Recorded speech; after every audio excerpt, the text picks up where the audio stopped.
too many people seem to think there's something wrong with men as a whole. Every week, around 1,000 custody cases go to family court. Official stats showing success rates for fathers and mothers are not released, despite attempts by activists to find out. Desperate dads have been campaigning for decades, resorting to noisy, controversial protests. And they claim, in the vast majority of cases, custody is awarded to the mother, who is seen as the better, safer parent. And this can have tragic consequences. Hello, please come in. Not too bad. I'm meeting a man who spent years fighting for custody of his child. Hello. How are you? Matthew has agreed to meet at his mum and dad's house. Ivana, his wife, is also here to support him, and they have 2 boys who are at school. Proper little spread. But we're here to talk about Matthew's first son from his previous partner, Archie.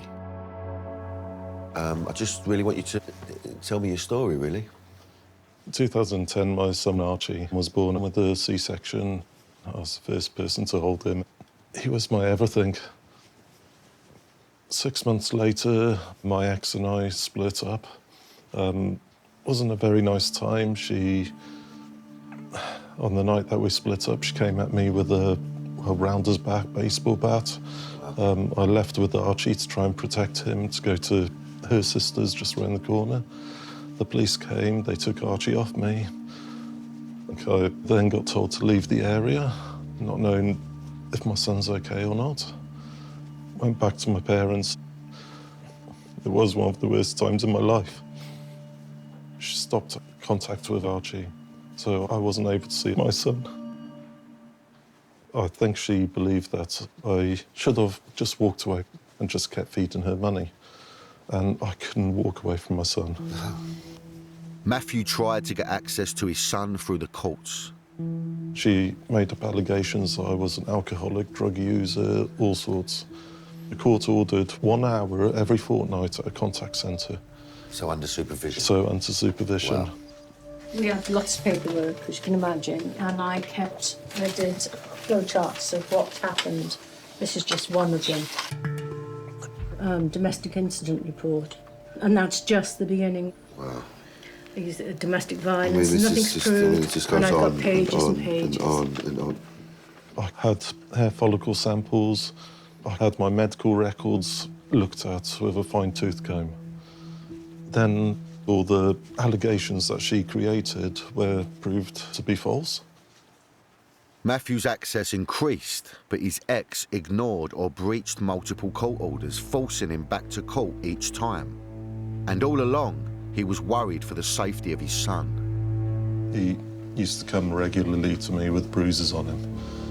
And the one time there's almost fingerprints on his leg. I asked him how he got those. His comment was, "Mummy held me upside down and shook me."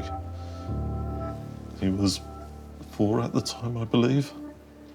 I reported that to the school, the doctor, the police.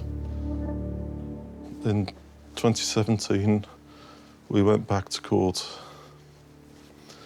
I went into court, she never showed up. The judge indicated that because of her not actually showing up, he'll give her one last chance. And they set a new court date. Got home that evening, the police turned up.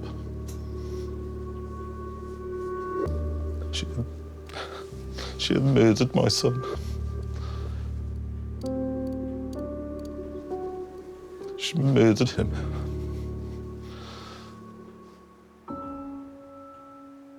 I cannot understand how a parent could do that to their own child.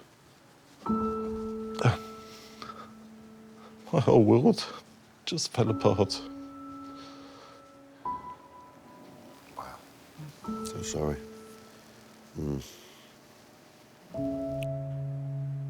I was hoping and praying that the worst part of the story was going to be that he just hasn't seen his son in 2 years or something like, and he can't see his son again. And then when he told me that she'd murdered him, it makes me so fucking angry that people have allowed this to happen. You just lose all faith in humanity when you hear a story like that. And it's not even about a gender thing for me now. The system has to fucking change.